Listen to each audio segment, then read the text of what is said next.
Hello and welcome. I'm Michelle Abad and you're watching Rappler Talk. A recent study from the United Nations Development Program found that almost all, or 99.5% of Filipinos hold biases against women. Broken down by gender, Filipino women who hold biases against their gender were just an increment higher at 99.67% compared to men who had biases at 99.33%. The UNDP's Social Norms Index measured biases against women based on their attitudes towards women's roles in four dimensions: political, economic, educational, and physical integrity. Survey participants indicated whether they agreed with statements like men make better political leaders than women, or men should have more right to a job than women. The Philippines was among the countries which saw an increase in people with biases in gender social norms from 2010 to 2022. What happened? To help us understand this data, I'm sitting down with Nathalie Africa-Verceles, professor at the Department of Women and Development Studies at the University of the Philippines, Diliman, and former director of the UP Center for Women's and Gender Studies. Doc Natsi, welcome to the show. Thank you very much, Michelle. Magandang hapon po sa ating lahat. It's a pleasure to be virtually here with everyone this afternoon. All right. Thank you, Doc Natsi. So maybe for basics, let's go to helping us understand what gender bias is. So can you help us understand what gender bias is and what is the Gender Social Norms Index? Okay. Gender bias, I'll just give a very brief definition, refers to unequal or unfair treatment, opportunities, and expectations based on an individual's gender, though this is more commonly directed towards women because of patriarchy, which, as you know, is the social system where men have more power and authority over women. Gender bias can manifest in various forms, such as stereotypes, discrimination, prejudices, which favor boys and men over women and girls. So we need to understand that definition if we're able to appreciate the Gender Social Norms Index, which actually you already gave a brief background, but I'll just add that that index quantifies bias against women and measures social beliefs on gender equality in capabilities, or what women and men can do and can be, or what they can do and be to live the life they value or have reason to value, and also rights, and we all know what rights are. And then it captures, like you mentioned, people's attitudes along four dimensions. So that's political, educational, economic, and physical integrity. But I think we need to highlight there are only 7 indicators across all 4 dimensions, which obviously will limit the generalizability of the data, and I mentioned that we need to temper also our appreciation of the findings and in the index. And then all the indicators are proxy indicators which were lifted from the World Values Survey, which means that this was not conducted by the UNDP specifically for this purpose. So they just rode on the data that they already have from the World Values Survey. Mm-hmm. That's why there were only limited indicators that they could lift it. Mm-hmm. So we're dealing with this particular figure, the 99.5% when it comes to the Philippines. Does this, I know that you mentioned that the information should be taken with a grain of salt, but does this information or does this new data come as a surprise? You would think that views on gender equality would be improving because of the passage of some pro-women laws in the past decade, such as the Reproductive Health Law, the Safe Spaces Act, and the continuous hard work of the women's movement at the grassroots level. So what happened? I know.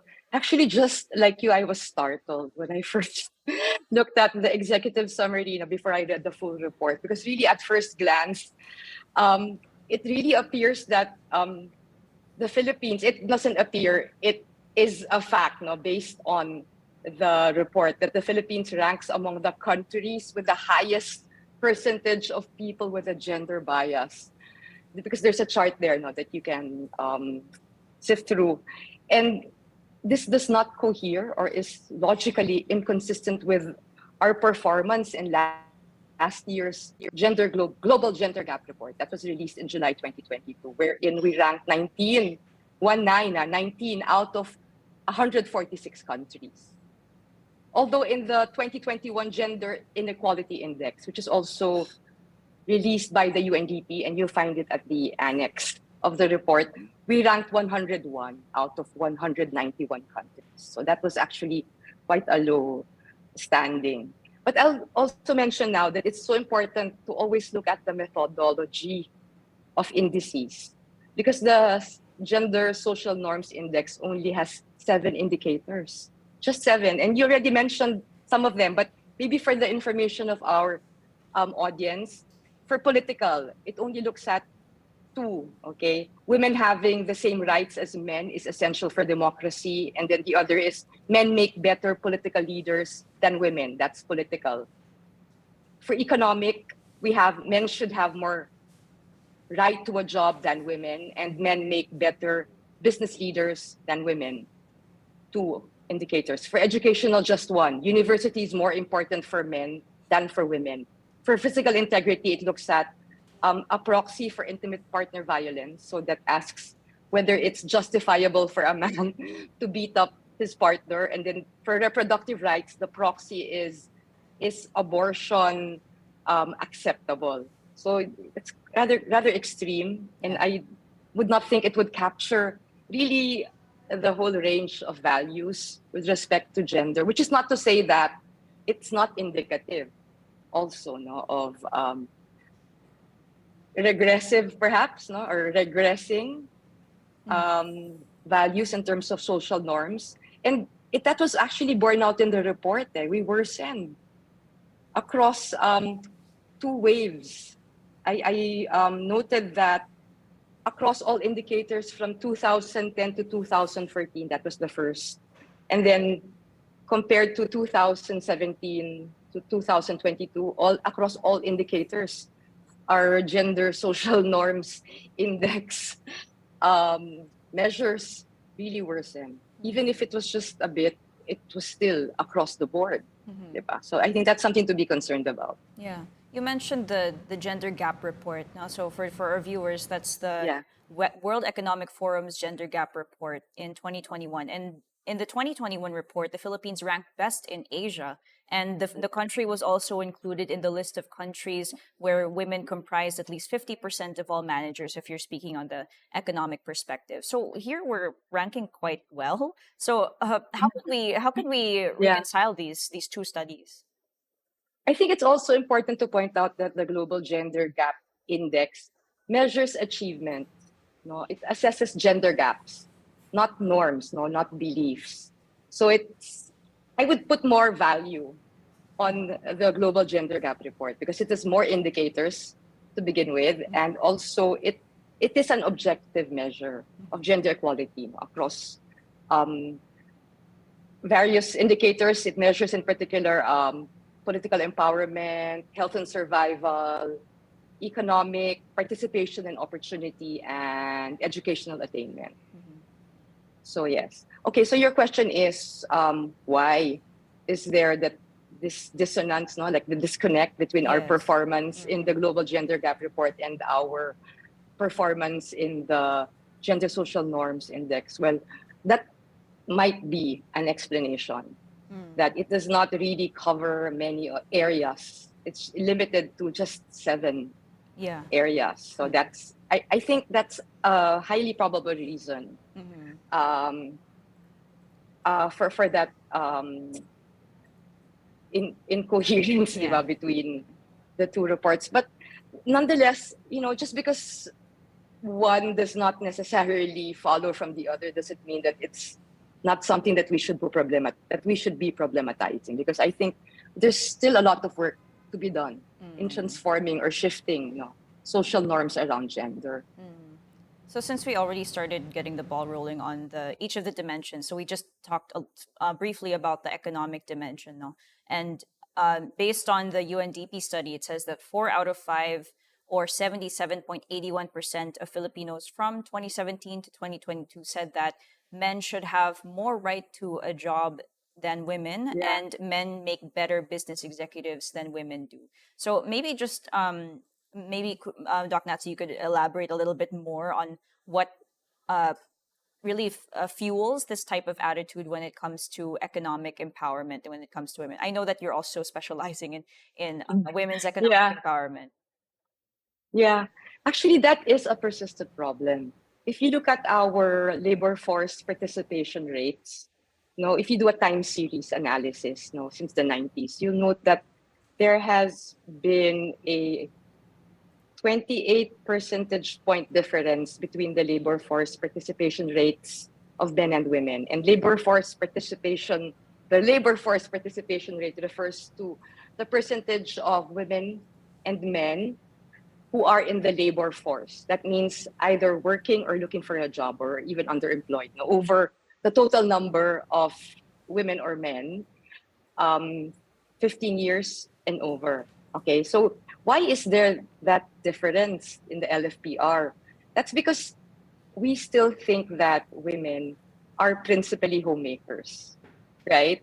That their primary responsibility is to take care of the household, their partners, their children, etc. So they're seen as primarily responsible for the unpaid care work in households, which um, deters them personally from seeking paid employment also, and also which deters companies from hiring women because they think that they're not going to be as dedicated or committed as male employees because again they're seen as primarily homemakers. So that's very rooted in our culture, and not just in the Philippines. Actually, this holds true all over the world, of course in various degrees, but in the Philippines it's particularly salient that we still need to bring more women into the labor force, and you'll see that in the report, and we've noted this long ago, that if you look at our educational attainment rates, there are more women than men who actually finish across primary, secondary, and tertiary education. But why is it that these women are not in the labor force? Di ba? Sayang naman yung invest natin sa pag-aaral ng mga kababaihan na yan. So meron pa ring pagtingin na hindi pa rin pangunahing manggagawa ang mga babae kung ihahambing sa mga lalaki. Yeah, that is interesting that you already mentioned the point on education because like Yeah. the data on education and economic are quite different. It says for education that almost half or 43.61% of Filipinos think that tertiary education is more important for men than for women. So that's actually a majority saying that they disagree with this statement. But here at least we have a minority, but in the news we don't often hear of gender discrimination in school nowadays. So do we hear like at least with your studies and the engagements that we have in the women's movement, does it differ on the ground, and does this have to do with the economic biases? Mm. Is there gender discrimination? I do not think that there is to a large degree because we see women already entering fields that would have been considered male dominated or that would have had a male preference in the past, like engineering, architecture, law. Even in UP, you'll see that there are many, many engineering students who are women. So I don't think that in terms of career tracking and also tracking in terms of disciplines, I don't think that there would still be that problem of men and women being or women being discriminated against in certain fields, pero that does not mean to say that they don't encounter problems with respect to gender social norms, in their campuses, because we still have cases of sexual harassment, etc. So if we do not see the problem in terms of where they're able to study and what they're able to study, we see the problem in terms of how they're treated in the university, whether the spaces are safe enough for them, etc. Of course. And just I kind of came up with like this little interpretation of comparing Yeah. the economic and the educational. It's like Filipinos are saying that women have the right to study, but sometimes they might not have the right to a job more than To a work. man. Well, what do you think Yeah. about that? So why are we educating our women? We're educating them to be very good mothers. I mean, I'm not demeaning the work of mothers. No, I mean it's very hard work. No, especially if we take into consideration everything that they do to maintain the household, no, and to take care of all the family members. But um, yeah, we probably in a context wherein we have limited jobs, perhaps the tendency is to believe that it would be men who would be more deserving of jobs than women.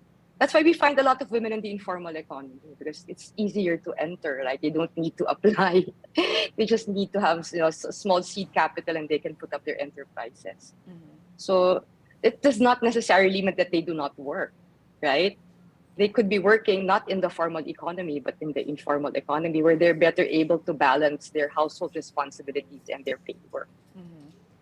Okay, let's go to the dimension that may be seen as by some researchers as quite problematic, which is the physical integrity one, which had the two indicators, Yeah. right? So this one had the highest score in the study, whether Filipinos agreed to the statements, it is justifiable for a man to beat his wife, and abortion is never Yeah. justifiable. So in this dimension, they seem to have combined two different things. So it says that 92.83% of Filipinos had this bias. So what are your thoughts on this, and what does it say about the state of domestic violence and reproductive health? I know. Actually, this is a very alarming statistic. If you look even at the gender disaggregation, because it's 92.83 for women and men combined, but for women it's 92.5, which is just slightly lower than for men, which is 93.16. And I'll also say now, no, across all the dimensions, you'll notice that the percentages of women who have a gender bias do not differ markedly from the men, except in education. And we need to relate this to internalized sexism when they've actually bought into these gender norms, no, thinking of it as perhaps natural or inevitable, which I think is problematic. No? So it's not just the men who believe this, but the women as well, which is something that we need to think very deeply about, no? Because it also has implications in terms of our strategies. But okay, with physical integrity, kasi masyadong kakaunti lang yung indicators, di ba? It's justifiable for a man to beat his wife. It's just that, no, with respect to it's intimate partner violence. Actually, that's the focus. I don't know if I want to believe it. Actually, Michelle, it's 92.5% of women in the Philippines think it's okay. Um, I I I don't. I know, right? It really it baffles me Yeah, but then because kasi I know diba, that yeah. it's also being pulled by the other one, diba, about abortion. So, diba, I think Oo nga. it might have been affected by that. Kasi, diba, I'm also having a hard time believing that Ako rin eh. 99% of people think, or 92% believe that Yeah. it's okay for a man to beat his wife. But then yun nga, they combined it in this dimension. So, Yeah, but I don't think they weighted one higher than the other, no? Baka pinantay lang nila. But especially given that there's already so much awareness about gender-based violence, we already have so many laws, no? The Safe exactly. Spaces Act. Yes. No, we also have the RA 9262, or the Anti-Violence Against Women and Children Act. We have an anti-sexual harassment law. We already have an anti-rape law, etc. So parang, bakit ang taas-taas? So, um, you know, your answer is just as good as mine. I can't make sense of this particular data. But the abortion I can understand. Yes. That abortion is never justifiable. I mean, it would not come as a surprise. Yeah. That both women and men would still find it objectionable. Yeah. So there are more questions to be asked about this particular dimension when it comes to future studies. No. So But they could have, no, but you know, Michelle, they could have enriched the indicator by including questions that have to do with the acceptability of using contraception. exactly. Diba? It would have enriched the data.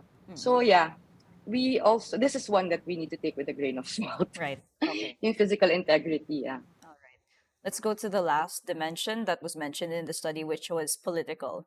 So around 3 out of 4, or 75.5% of Filipinos had political biases against women based on how they agreed to these statements. Women having the same rights as men is essential for democracy, and men make better political leaders than women. So maybe let's relate this to our most recent, Yeah. biggest political experience, which was the 2022 national election. So do you think this was evident in the last election? I'll just say before I answer the question, of all the indicators, the data here is the most believable. Okay. Diba? Of the four, kasi we've really been not performing very well, even in the Global Gender Gap Report, when it comes to political empowerment. Eh. So this actually makes more sense to me than the others. So yeah, was this borne out in the last elections? Definitely, definitely. Um, we were not able to elect a woman president.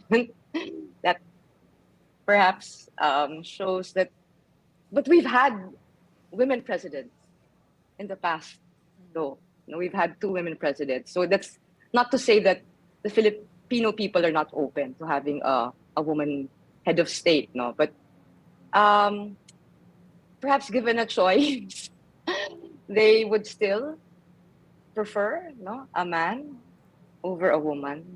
But you know, Michelle, we know naman that there are many other factors that came Of into course. play in the last election. So it's not cannot simply, read down to gender bias, Yeah. di ba? Ayan. But So, yeah. Pero yeah, you could also make that correlation. But for us to say definitively, we'd have to study this. We'd have to do research on it. Yeah. I think we can't discount the fact, however, that the our vice president is a woman, right?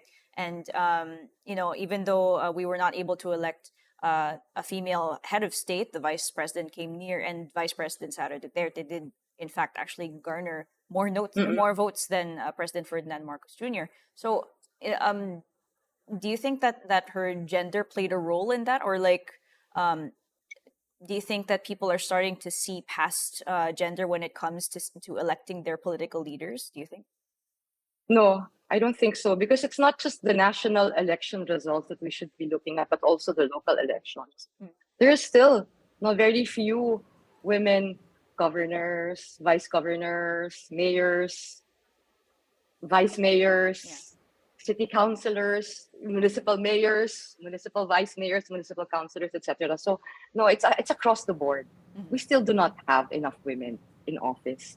So it would, I would say, no, that the gender bias with respect to women is most evident in the political dimension. I see. Okay.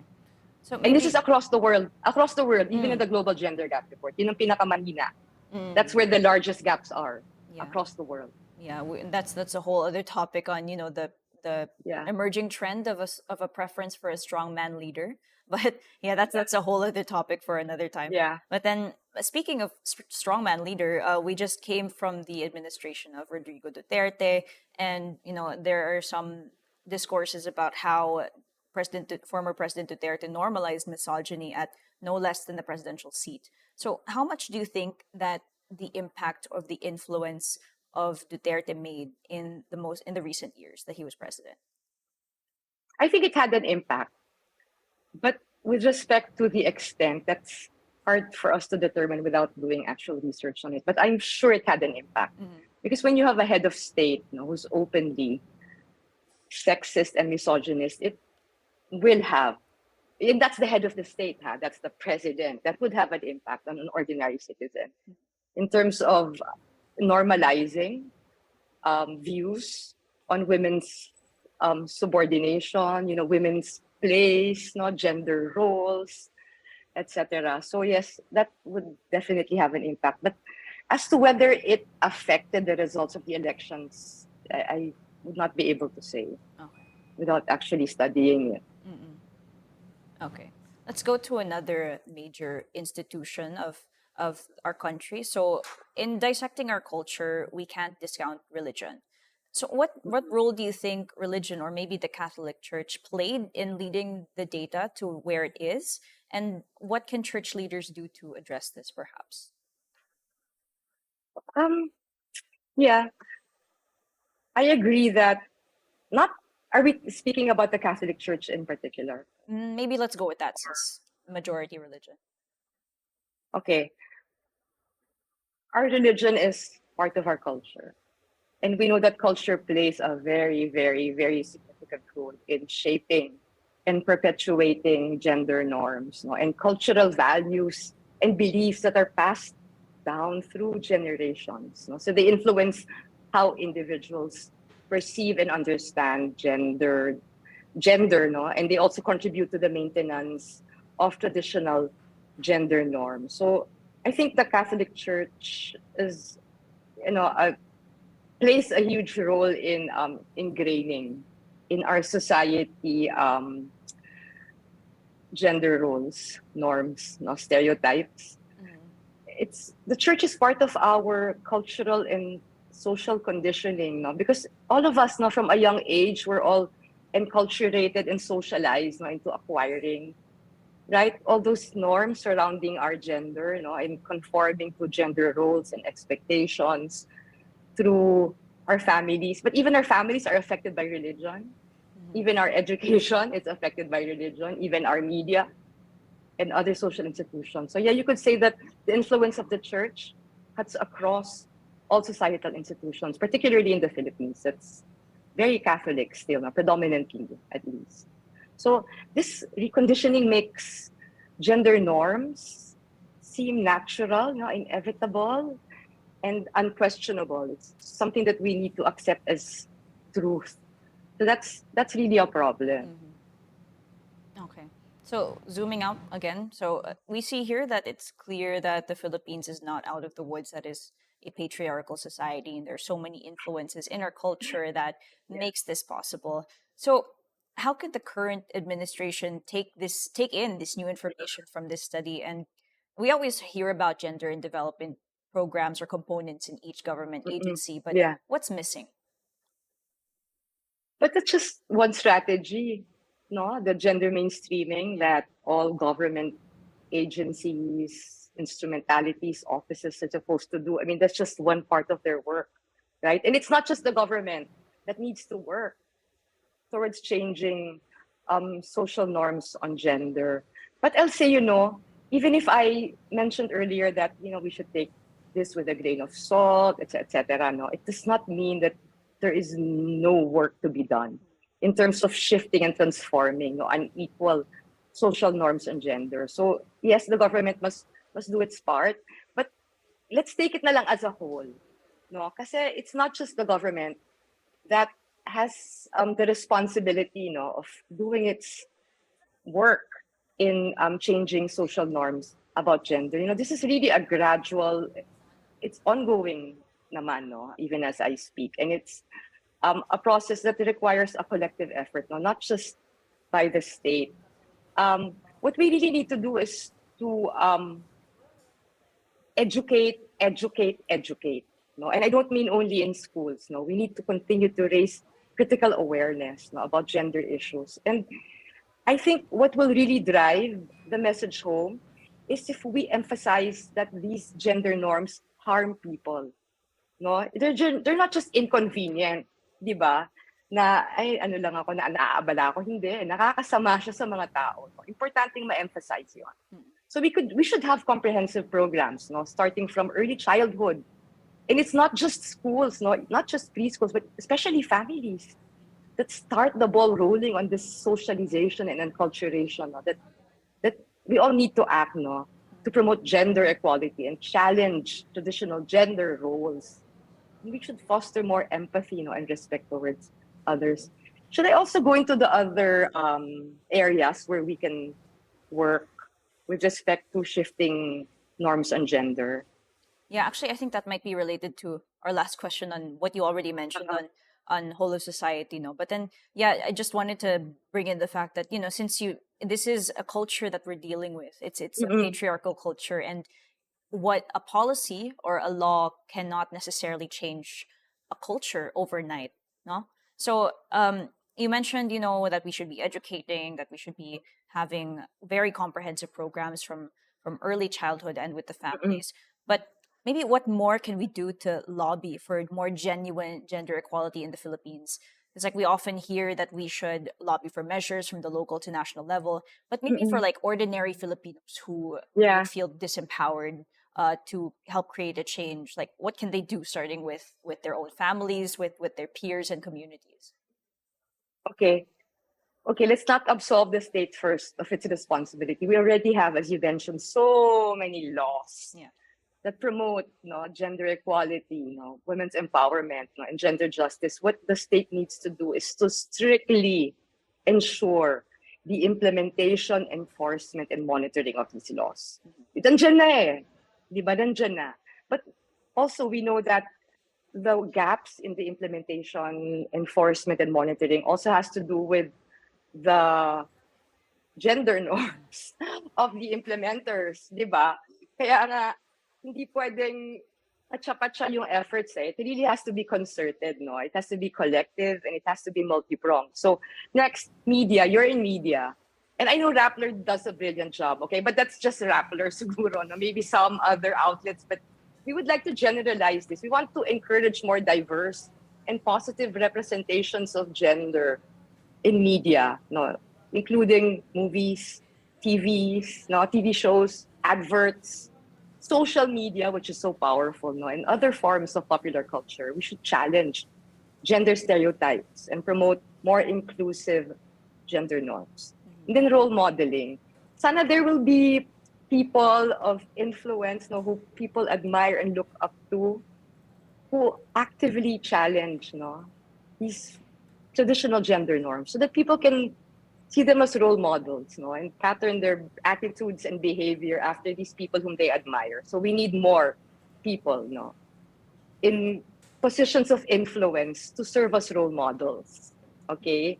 And then I believe it's so important to engage men and boys. Because there are some feminists who think that we can do without working with men and boys. It's indispensable. We must engage men and boys as allies, in the fight for gender justice, gender equality, and women's empowerment. And then we also want to encourage boys and men to think about healthier forms of masculinity, that don't have to do with violence, aggression, control. No, we also want them to learn about consent, respect in relationships. No, we want them to help us break down harmful gender norms, because there are gender norms that also harm boys and men, right? So I hope that they'll also see it as harmful to them, not just to women. And then you already mentioned, very important naman talaga yung policy, and legal reform. So we need to continue to advocate for and implement policies and reforms that promote gender equality, that address gender-based violence and ensure equal rights and opportunities for all genders. Okay? Communities are so important. Kasi yung grassroots efforts are also part, of the equation. So we need to engage communities and grassroots organizations, to challenge themselves, harmful gender stereotypes, gender norms, and promote gender justice and gender equality. So you can work with local leaders, activists, organizations, in order to create more inclusive and supportive spaces and environments. And then we need to empower women. We need to organize women. Diba? Kasi women should actively fight and struggle for their rights. So we need to ensure that they are able to participate fully in all aspects of society, hindi lang sa bahay, sa labas, in public life, including holding leadership positions where they will be in positions of decision making. Not only so that their voices can be heard, but also so that they'll be able to influence the decisions that need to be made. Okay. And then we need to change attitudes, behaviors, practices within institutions. Kasi where are gender norms reproduced? They're done in institutions, the family, communities, media, workplaces, educational institutions, the state. So all of these institutions need to interrogate.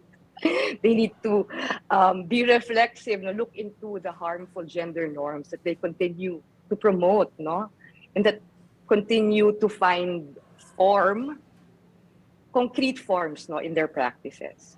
And then let's support women's organizations. Very important, because these are organizations that are focused on promoting, no, gender justice, gender equality, and women's empowerment. So they need our support, financial, do volunteer work, etc. So in summary, actually, no, Michelle, the changes have to be at four levels, no, ideological, no, changing beliefs, attitudes, kanyan. Institutional, because this is where norms are institutionalized in terms of what we do and how we do things. And then the changes also have to be at a personal level.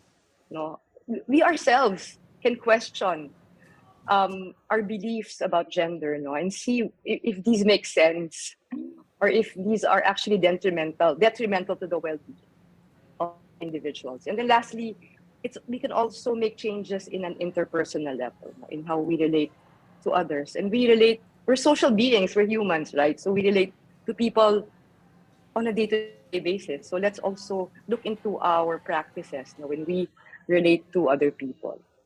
And women, please, do not practice internalized sexism and misogyny.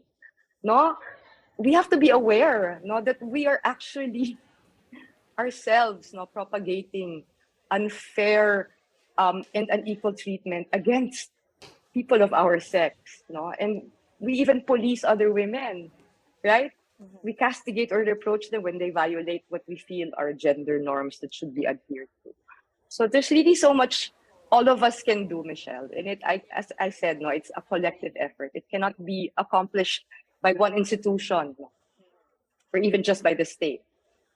Thank you for the very clear examples of how we can really fight this shocking statistic that we saw in the culture that we're dealing with, which is the patriarchal culture that's still prevailing in our country. So I think we can end on that note. So thank you, Doc Nancy, for joining the show. Pleasure. Thank you very much for inviting me. Magandang hapon po sa lahat. I'm Michelle Abad, and this has been Rappler Talk. Thank you for watching.